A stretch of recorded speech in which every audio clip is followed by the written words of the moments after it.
अस्सलाम वालेकुम जी। मैं तुहाडा भाई सवर शाह, तुसीं देख रहे हो काज़मी ट्रैक्टर चैनल। उम्मीद करना सारे भरा खरीयत नाल होणगे, ते भरावां दा बड़ा शुक्रगुजार हाँ कि तुसीं मेरे चैनल नूं सबसक्राइब कर दिओ, फॉलो कर दिओ। बहुत बहुत शुक्रिया सारे भरावां दा।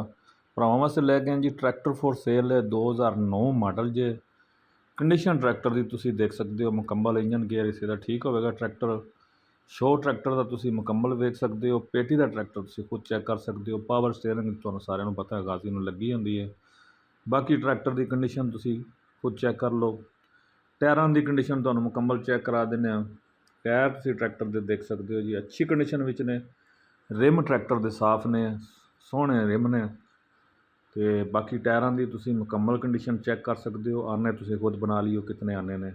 बाकी फिर भी भरावां अगे रिक्वेस्ट होंदी है, मौके ते जाओ, चीज़ चैक करो, तसल्ली करो। पसंद आवे तो मालकां नाल बैठ के डायरैक्ट सौदा करो। कोई कमीशन एजेंट नहीं होण ला। नंबर असीं तुहानूं स्क्रीन ते शो कर देंगे, तुसीं मालकां नाल डायरैक्ट रब्ता कर सकते हो। बाकी बैक साइड तो ट्रैक्टर मुकम्मल तुसीं देख सकते हो जी। लिंकां वगैरह ट्यूबां ट्रैक्टर दियां, आंडे ट्यूबां दा ट्रैक्टर साफ होवेगा।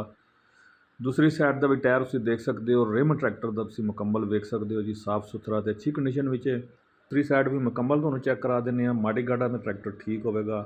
शॉप तुसीं दूसरी साइड तो भी देख सकते हो। आंडे ट्यूबां दा ट्रैक्टर तुसीं चैक कर सकते हो जी। पेटी का रंग ट्रैक्टर का मुकम्मल तुसीं देख सकते हो, साफ सुथरा है, अच्छी कंडीशन विच है। तो सेल्फ स्टार्ट है। दूसरी साइड तो मुकम्मल चैक कर ले। बाकी ट्रैक्टर की जी डिमांड है वो 13.5 लाख रुपये। नंबर असीं तुहानूं स्क्रीन पर शो कर देंगे, मालकां नूं तुसीं डायरैक्ट रब्ता कर सकते हो। लोकेशन गुजरात। बाकी वीडियो साडी पसंद आई तो लाइक शेयर जरूर करिए। दुआवां याद रखिए। अल्लाह हाफिज़।